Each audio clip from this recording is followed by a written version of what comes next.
Welcome to new TV Telugu. AP CM Chandrababu ఇవాళ ప్రధాని మంత్రి నరేంద్ర మోడీతో సమావేశం కానున్నారు. అలాగే పలువురు కేంద్ర మంత్రుల్ని కూడా కలుస్తారు. కేంద్రం ఈ నెల చివరి వారంలో పూర్తి స్థాయి బడ్జెట్ ప్రవేశపెట్టనుంది. దీంతో ఏపీకి సంబంధించిన అంశాలను ప్రధాని దృష్టికి తీసుకెళ్లనున్నారు చంద్రబాబు. విభజన హామీలు, పోలవరం, ఇతర నిధులు బడ్జెట్లో ఏపీకి ప్రాధాన్యం ఇవ్వాలని ప్రధానిని కేంద్ర మంత్రుల్ని కోరనున్నారు. ఆంధ్రప్రదేశ్ ముఖ్యమంత్రి నారా చంద్రబాబు నాయుడు ఢిల్లీలో ఉన్నారు. బుధవారం గన్నవరం ఎయిర్పోర్ట్ నుంచి ప్రత్యేక విమానంలో బయలుదేరి ఢిల్లీకి చేరుకున్నారు. రాత్రికి ఢిల్లీ అశోక రోడ్లోని 50వ నెంబర్ బంగ్లాకు వెళ్లారు. అక్కడ ఆంధ్రప్రదేశ్ ఎన్డీఏ కూటమి ఎంపీలతో విందులో పాల్గొన్నారు. రాత్రికి హస్తినాలోని బస చేశారు.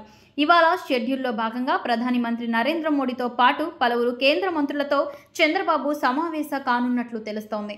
అనంతరం కేంద్ర మంత్రులను కలవనున్నారు. శుక్రవారం కేంద్ర ఆర్థిక మంత్రి నిమ్మల సీతారామన్తో సమావేశం కాబోతున్నారు.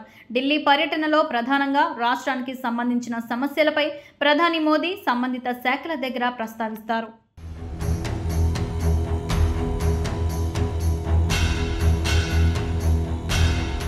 ముఖ్యంగా రాష్ట్ర ఆర్థిక పరిస్థితిపై నివేదికలు కూడా ఇవ్వబోతున్నట్లు సమాచారం. కేంద్రం త్వరలో ప్రవేశపెట్టనున్న బడ్జెట్లో ఆంధ్రప్రదేశ్కు ప్రాధాన్యం ఇవ్వాలని, రాష్ట్రానికి ప్రయోజనం జరిగేలా కేటాయింపులు ఉండేలా చూడాలని కోరనున్నట్లు తెలుస్తోంది. అలాగే విభజన హామీల అమలు, పోలవరం ప్రాజెక్టు నిధులు, రాష్ట్రానికి ప్రత్యేక ఆర్థిక సాయం సహా అన్ని అంశాలపై చర్చించనున్నారు. ప్రధానంగా సహకారం, పారిశ్రామిక రాయితీలు, మౌలిక వసతుల కల్పన, ప్రాజెక్టుల మంజూరు వంటి అంశాల్లో సహకారం అందించాలని విన్నవించనున్నారు.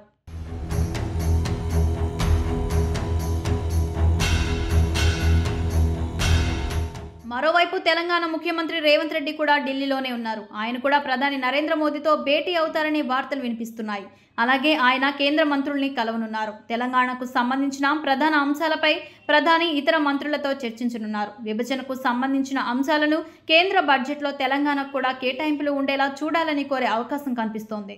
ఇద్దరు సీఎంలు ఒకేసారి ఢిల్లీకి వెళ్లడం, ప్రధాని మోదీని కలవడం ఆసక్తికరంగా మారింది. అంతేకాదు, ఏపీ ముఖ్యమంత్రి చంద్రబాబు, తెలంగాణ సీఎం రేవంత్ రెడ్డి ఈ నెల 6న హైదరాబాద్లో భేటీ కానున్న సంగతి తెలిసిందే.